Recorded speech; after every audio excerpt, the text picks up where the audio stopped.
Hi guys, kumusta po sa inyong lahat? So for today's video ay samahan niyo po ako magluto nitong ating ulam. For today's video, walang iba kundi itong ating ginisang upo at lalahokan natin guys ng chicken.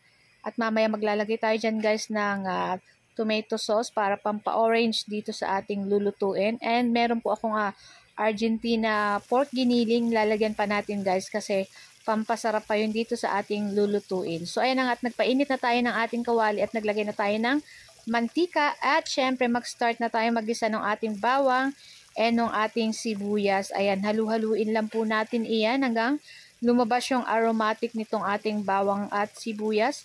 At pagkatapos nyan guys, isunod na natin dyan yung ating kamatis. So gumamit po pala ako dyan ng 3 pirasong medyo hinog ng kamatis. Ayan, and then halu-haluin lang natin. At pagkatapos, ilagay na natin dyan yung ating chicken breast. Ayan. So, dun sa paggisa ko ng ating bawang at sibuyas, naglagay na pala ako dun guys ng konting asin. So, mamaya magdadagdag pa tayo dyan ng ating pampalasa. So, ayan nga, at halu-haluin lang natin itong ating chicken. So, maglalagay po tayo ng mga siguro 1 to 2 tablespoon na soy sauce. And then, halu-haluin po natin iyan. At pagkatapos, ayan, maglalagay tayo dyan ng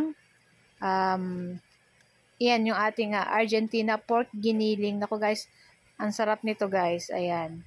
So nakapadagdag pa siya lalo ng lasa at sarap dito sa ating lulutuing ginisang upo with chicken. So ayan, at naglagay na tayo dyan ng tomato sauce. Ayan. So tansyahin nyo na lang. So naglagay din po ako ng 1 teaspoon sugar. And then halu-haluin lang po natin iyan. At maglalagay po tayo dyan ng tubig. Katamtaman tubig lang guys. Hanggang maluto yung ating chicken. Ayan. Pag kumulo na, naglagay na tayo dyan ng paminta. At halu-haluin lang po natin iyan. Ayan. Madali lang naman po itong lutuin. Talagang basta mga ginisang gulay, madali lang naman po iyan. So yan na nga. At pagkatapos, ayan. So kayo nang bahalang dagdag kung ano pang gusto mga panglasang ilalagay nyo dyan guys. So meron pa ako guys 1 pirasong siling pang sigang.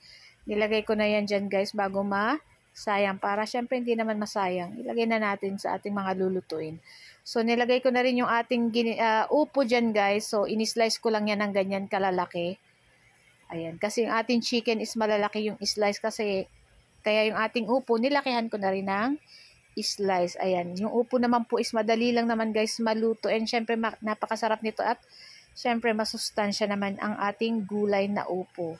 So yan na nga, at halu-haluin lang po natin iyan. Ayan, shoutout sa ating mga new followers. Welcome po sa aming page na Ma'am She and 3 Sons. Ayan, sa ating mga dating followers na nagsusuporta sa Ma'am She and 3 Sons. Maraming salamat po sa inyong lahat. So yan na nga, at luto na rin ito guys sa ating itong ating ginisang upo with chicken na may pork Argentina giniling. Naku, napakasarap nito guys. I-ready nyo na yung inyong kaning lamig or yung kanin na bahaw. Naku, kahit sa bahaw, masarap ito guys.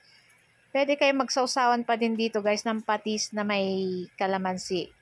Ayan, napakasarap nito guys. So guys, ito lang po ang aming video today at sana ay nag-enjoy kayo. Huwag niyo po sanang kalimutan mag-like, comment at pa-share po ng ating video.